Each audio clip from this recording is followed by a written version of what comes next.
আজকে আমি নবী তোমাকে উদ্দেশ্য করে আল্লাহর কাছে যা চাবো আমার আল্লাহ আজকে তাই দিয়ে দিবে।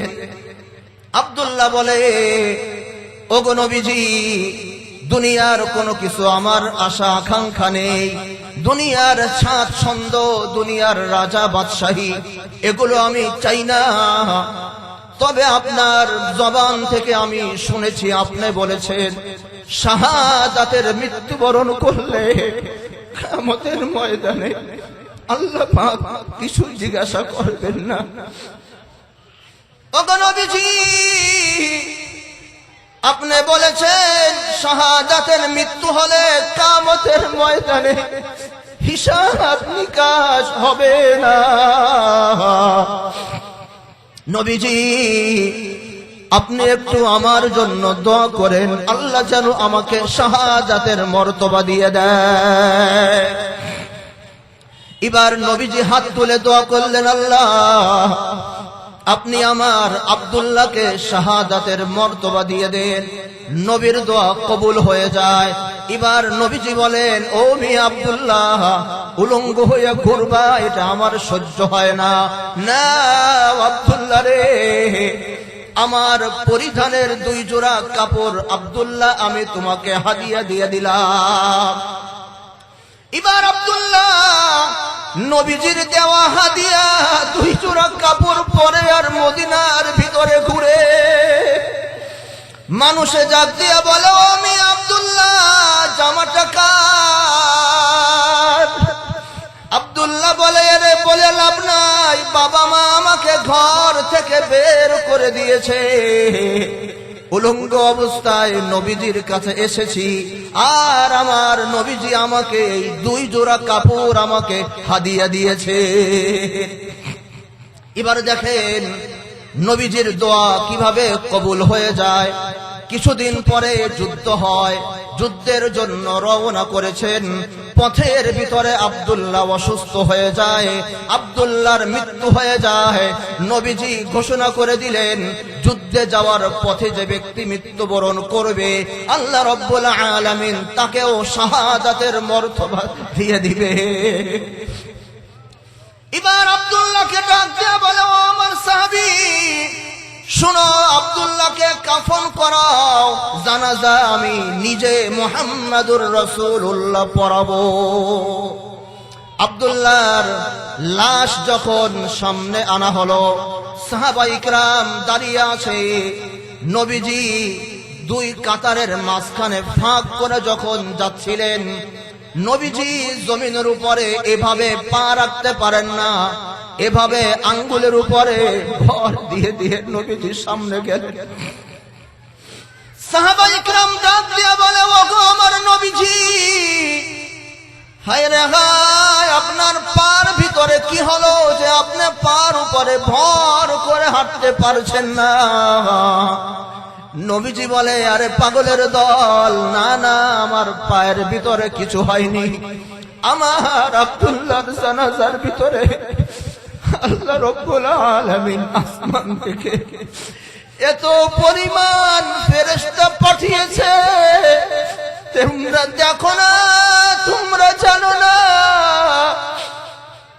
আমি দেখছি আব্দুল্লাহর জানাজার ভিতরে এত পরিমাণ ফেরেশতা এসেছে,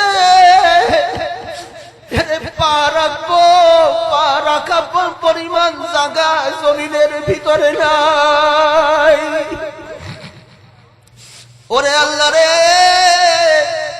একজন সাহাবী ডাক দিয়া বলেন, ওগো নবীজি, এই জানাজা যদি আব্দুল্লাহর না হয়ে এই জানাজা যদি আমার হতো কতই না মজাদার ভালো হতো। নবীজি জানাজার নামাজ পড়ালেন। পড়ানোর পরে নিয়ম হলো, বাবা মারা গেলে সন্তান কবরে নামে, সন্তান মারা গেলে বাবার কবরে সন্তান নামে, মা মারা গেলে সন্তান কবরে নামে, বাবা নামে, আত্মীয় স্বজন নামে। কিন্তু আব্দুল্লাহ তো এমন ব্যক্তি, আব্দুল্লাহর না আছে ভাই, না আছে বাবা, না আছে কেউ, নবীজি বললেন, হায় রে হায়, আজকে আব্দুল্লাহর আমি ছাড়া কেউ নেই। নবীজি কবরের ভিতরে নামলেন, নেমে এভাবে বললেন, ও আমার সাথী ভাইরা শোনো, আব্দুল্লাহর লাশটা আমার হাতের ভিতরে তোমরা দিয়ে দাও। এবার আব্দুল্লাহর লাশ যখন নবীজির হাতে দেওয়া হলো, হায় রে হায়, নবীজি লাশটা দুই হাতে উপর দিকে করে আসমানের দিকে তাকিয়ে বলে, আল্লাহ, ওগো আল্লাহ, আব্দুল্লাহর দুনিয়াতে কেউ নাই আমি ছাড়া। এই আব্দুল্লাহর প্রতি আমি নবী খুশি আছি, রাজি আছি।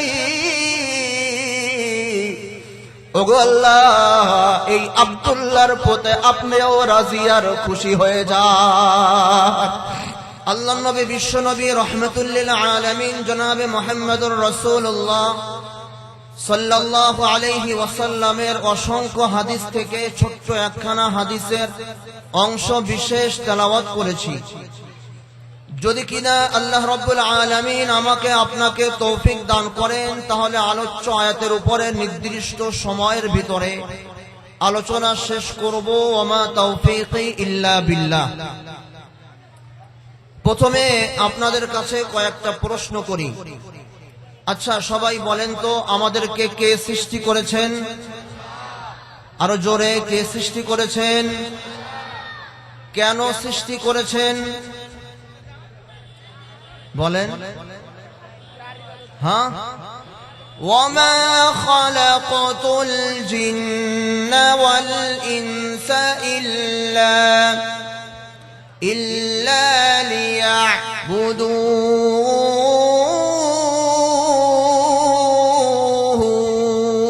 লিয়াবুদুন।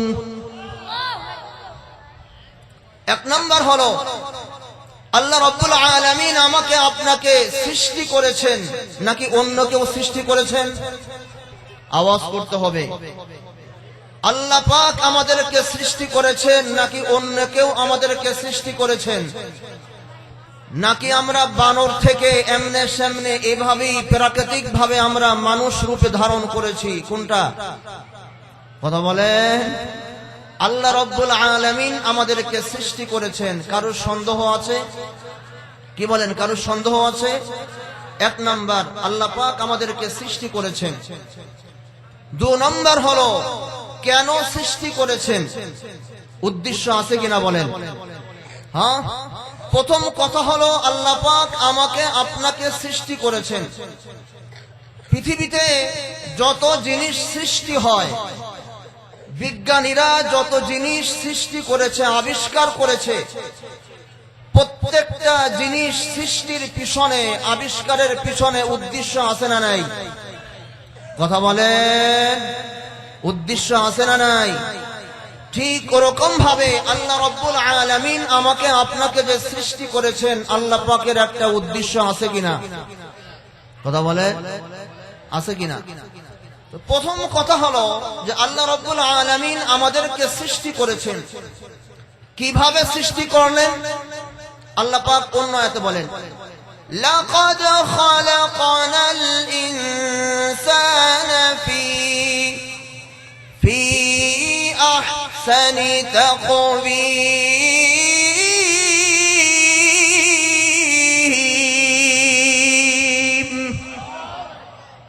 আল্লাহ পাক বলেন যে আমি তোমাদেরকে সমস্ত সৃষ্টি কুল থেকে সব থেকে শ্রেষ্ঠ এবং মজবুত করে আমি আল্লাহ রাব্বুল আলামিন তোমাদেরকে সৃষ্টি করেছি। কি বলেন?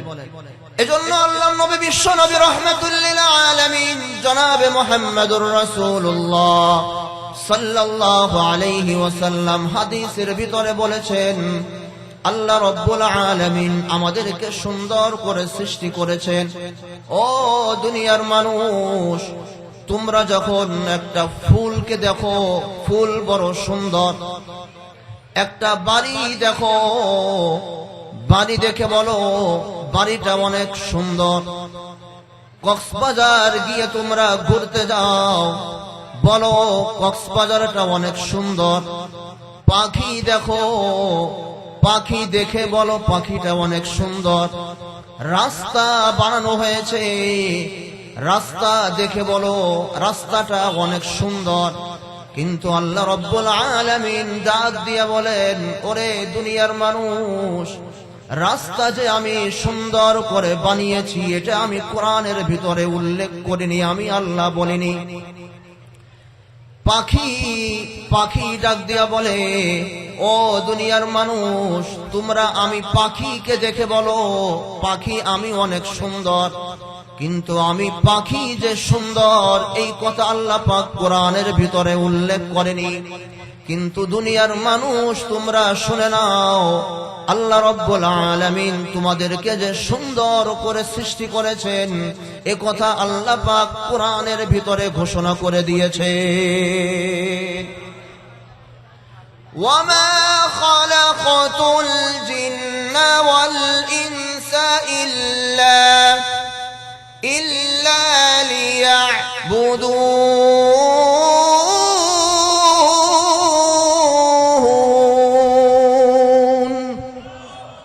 এক নাম্বার, আল্লাহ পাক আমাকে আপনাকে সৃষ্টি করেছেন কিভাবে? সব থেকে সুন্দর এবং মজবুত করে সৃষ্টি করেছেন। কি বলেন? আপনারা আছেন তো মাহফিলে নাকি বাইরে চলে গিয়েছেন? সব থেকে সুন্দর এবং মজবুত করে আল্লাহ রাব্বুল আলামিন আমাকে আপনাকে সৃষ্টি করেছেন। আল্লাহ পাক অন্য আয়াতে বলেন, আলাম নাজআল লাহু আইনাইন।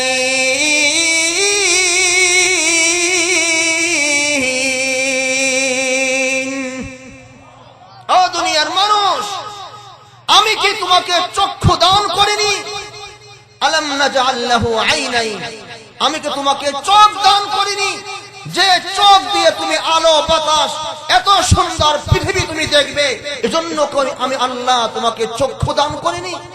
মনে রেখো, চোখ এটা আমি আল্লাহর দেওয়া সৃষ্টি। দুনিয়ার কোন মানুষ তোমাকে চক্ষু দান করে নাই।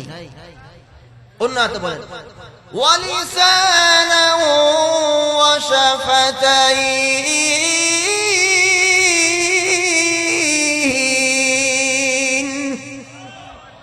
ওয়ালিসানা ওয়া শাফাতাইন, বান্দা আমি কি তোমাকে ঠোঁট এবং জিহ্বা আমি তোমাকে দান করিনি? কে দান করলো বলেন? আল্লাহ। কেন দান করেছেন? হাত আল্লাহর দেয়া, পা আল্লাহর দেয়া, চোখ আল্লাহর দেয়া, কান আল্লাহর দেয়া, দিমাগ আল্লাহর দেয়া, বুদ্ধি আল্লাহর দেয়া। আমার মাথার তালু থেকে নিয়ে পা পর্যন্ত যা কিছু আছে সব মহান আল্লাহ পাকের দেওয়া, ঠিক কিনা বলেন? জানার কথা হলো, আল্লাহ পাক যে আমাকে এত সুন্দর করে সৃষ্টি করলেন এটার পিছনে কোনো উদ্দেশ্য আছে কিনা বলেন? কথা বলেন। আপনি একটা গাছ লাগিয়েছেন, গাছ লাগানোর পেছনে একটা উদ্দেশ্য আছে কিনা বলেন? গাছ লাগানোর পেছনে একটা উদ্দেশ্য আছে কিনা বলেন? গাছ লাগিয়েছেন, ফল হয় না, আপনি এই উদ্দেশ্য সাকসেস হননি, গাছটাকে আপনি কেটে ফেলবেন, ঠিক কিনা বলেন? ঠিক রকম ভাবে আল্লাহ রাব্বুল আলামিন আমাকে আপনাকেও একটা উদ্দেশ্য নিয়ে সৃষ্টি করেছেন, ঠিক কিনা বলেন? উদ্দেশ্য আছে কিনা বলেন? বলেন তো কি উদ্দেশ্য? একজন বলেন দেখি, আল্লাহ পাক আমাদেরকে কেন সৃষ্টি করেছেন? হ্যাঁ, ইবাদতের জন্য। ওয়াইস করণীর নাম শুনছেন তো? ওয়াইস করণীর নাম শুনেছেন? ওয়াইস করণী রহমতুল্লাহি আলাইহির কাছে যখন আবু বকর এবং ওমর সাক্ষাৎ হলো, তো আবু বকর বললেন, ভাই ওয়াইস করণী, আপনার সম্পর্কে নবীজি অনেক সুসংবাদ দিয়েছেন, আপনি আমাদেরকে একটু ওয়াজ নসিহত করেন। ওয়াইস করণী বলে, কি বলো?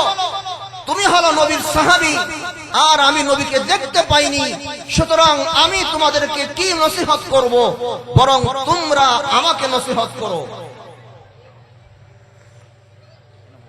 অনেক পীড়াপিড়ির পরে ওয়াইস করণী বললেন, শুনো ও আবু বকর, ও ওমর, শুনো, আল্লাহ রাব্বুল আলামিন পবিত্র কোরআনের ভিতরে উল্লেখ করেছেন। এ কথা বলে উনি সেন্সলেস হয়ে বেহুশ হয়ে জমিনের ভিতরে পড়ে গিয়েছেন। কিছুক্ষণ পরে যখন আবার ওয়াইস করণীর হুঁশ ফিরে আসলো, আবার ওমর বললেন, ভাই আপনি কেন সেন্সলেস হলেন? আপনি তো আমাদেরকে নসিহত করতে চেয়েছিলেন। এ কথা বলে আবার যখন উনি বললেন, দেখো আল্লাহ রাব্বুল আলামিন পবিত্র কোরআনের ভিতরে বলেছেন, এ কথা বলে উনি চিৎকার দিয়ে আবার বেহুশ হয়ে জমিনের ভিতরে পড়ে গিয়েছেন। তৃতীয়বার তখন উনি বললেন, দেখো আল্লাহ রাব্বুল আলামিন আমাদেরকে সৃষ্টি করেছেন একটা মহৎ উদ্দেশ্য নিয়ে। জানো সে কি উদ্দেশ্য? বলে আপনি বলেন। এবার ওয়াইস করণী বলেন, দেখো আল্লাহ রাব্বুল আলামিন পবিত্র কোরআনের ভিতরে উল্লেখ করেছেন যে আল্লাহ পাক বান্দাকে প্রশ্ন করে বলছেন, ধমক দিয়ে বলছেন, ও দুনিয়ার মানুষ শুনো, আমি আল্লাহ দুনিয়ার তোমাদেরকে খেল তামাশা ওহেতুক এমনি সামনে খেলায় খেলায় কাটিয়ে দিবে, এজন্য আমি আল্লাহ তোমাদেরকে সৃষ্টি করি। ওয়ামা খালাকনাস সামাওয়াতি ওয়াল আরদা ওয়ামা বাইনাহুমা লাইবিন।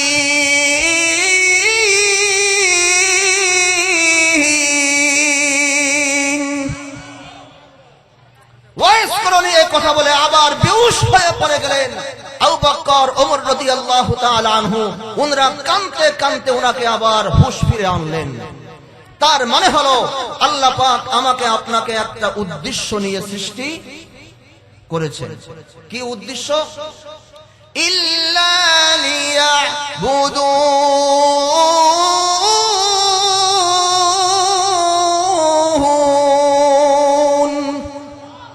ইল্লা লিয়াবুদুন। ও দুনিয়ার মানুষ শুনো, ও দুনিয়ার ব্যবসায়ী শুনো, তোমাকে শুধু ব্যবসার জন্য দুনিয়াতে সৃষ্টি করা হয়নি। আমি আল্লাহ তোমাকে সৃষ্টি করেছি, এক নাম্বার তুমি আমার হবে, আমি তোমার হব। আমার ইবাদত বন্দেগী করার জন্য তোমাকে সৃষ্টি করা হয়েছে। এজন্য এক নম্বরে তুমি মুসলিম, তুমি মুমিন, তুমি আল্লাহর বান্দা, এরপরে তুমি ব্যবসায়ী। কথা বলে ও দুনিয়ার ক্ষমতাধররা শুনে নাও, তোমার দুনিয়ার উদ্দেশ্য, তোমাকে সৃষ্টি করার উদ্দেশ্য, তোমার জীবনের উদ্দেশ্য শুধু ক্ষমতা না। ও শিক্ষাবিদ শুনো, তোমার দুনিয়ার উদ্দেশ্য শুধু শিক্ষা নয়। ও ছাত্র শুনে নাও, তোমার উদ্দেশ্য শুধু শিক্ষার দীক্ষা নয়, বরং তুমি স্টুডেন্ট, তুমি আগে হলো আল্লাহর বান্দা, এরপরে হলো তুমি ছাত্র। কথা বলে وما خلقت الجن والإنس إلا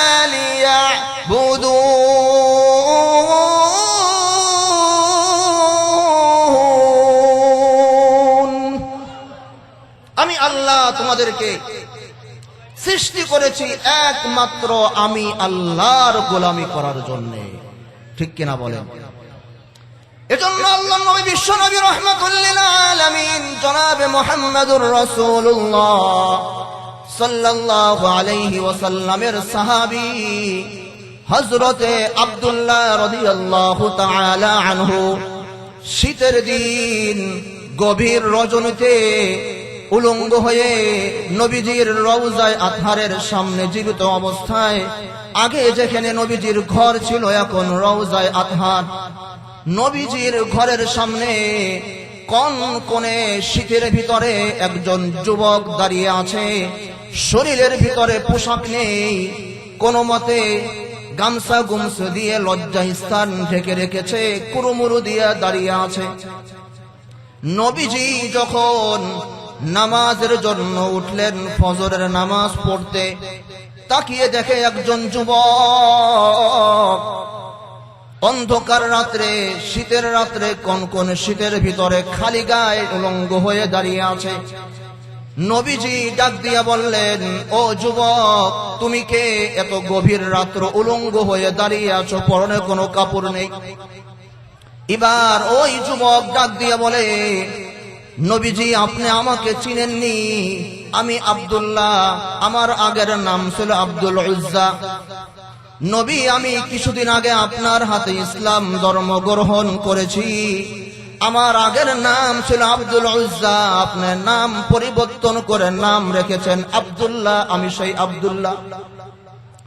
এবার আল্লাহর নবী বিশ্ব নবী রাহমাতুল লিল আলামিন জনাবে মুহাম্মদুর রাসূলুল্লাহ সাল্লাল্লাহু আলাইহি ওয়াসাল্লাম ডাক দেয়া বলে, ও আমার আব্দুল্লাহ, তুমি তো ধনী ব্যক্তির ছেলে, তোমার বাবা ব্যবসায়ী, তুমি ব্যবসায়ীর ছেলে, তুমি তো সকালে কাপড় পরিধান করতে, বিকালে আবার ওই কাপড় চেঞ্জ করতে, বিকালে কাপড় পরতে, পরের দিন সকালে আবার সেই কাপড় চেঞ্জ করে ফেলতে। কি হলো আজকে কনকনে শীতের ভিতরে তুমি উলঙ্গ হয়ে দাঁড়িয়ে আছো, কি সমস্যা আব্দুল্লাহ বলো?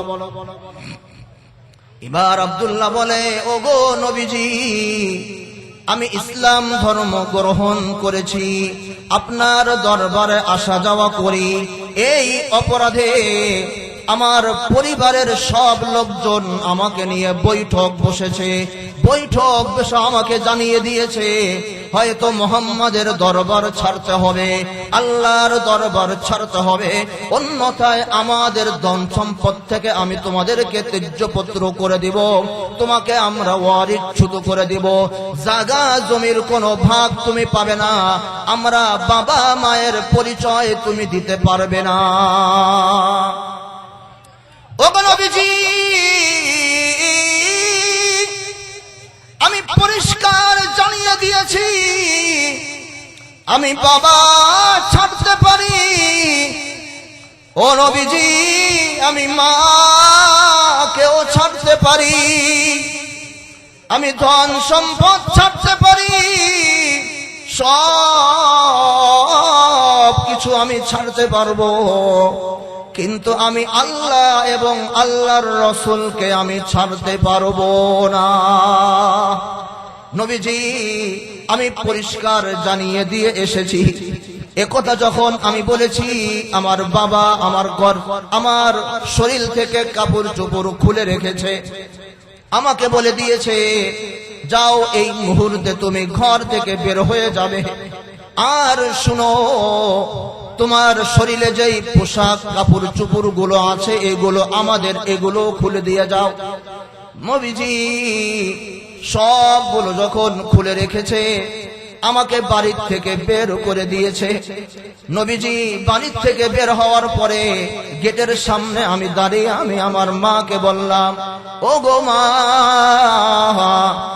আমি বাড়ির থেকে বের হয়ে গেলাম, আমার কোনো সমস্যা নাই, মদিনাতে গিয়ে যদি নবীজির চেহারার দিকে আমি তাকিয়ে থাকি আমার সব কষ্ট ভুলে যাব। মাগো ও মা,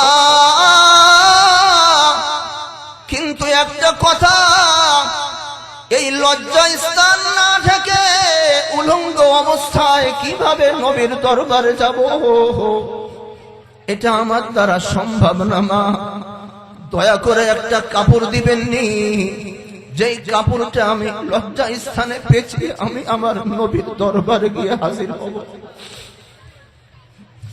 নবীজি আমার মা আমাকে একটা কাপড় দিল, ওই কাপড়টাকে আমি ঢেকে আপনার দরবারে এসেছি। নবীজি আমি আর কোনোদিন আপনার দরবার থেকে যাব না, দয়া করে আপনি একটু আপনার দরবারে আমার জন্য জায়গা করে দে। এবার নবীজি বলেন, ও আমার আব্দুল্লাহ, শুনো, আসো আমার ঘরে তুমি আসো, এখন তাহাজ্জুদের সময় চলছে, বলো রে আব্দুল্লাহ তোমার কোনো কিছু চাওয়ার আসেনি? আজকে আমি নবী তোমাকে উদ্দেশ্য করে আল্লাহর কাছে যা চাবো আমার আল্লাহ আজকে তাই দিয়ে দিবে।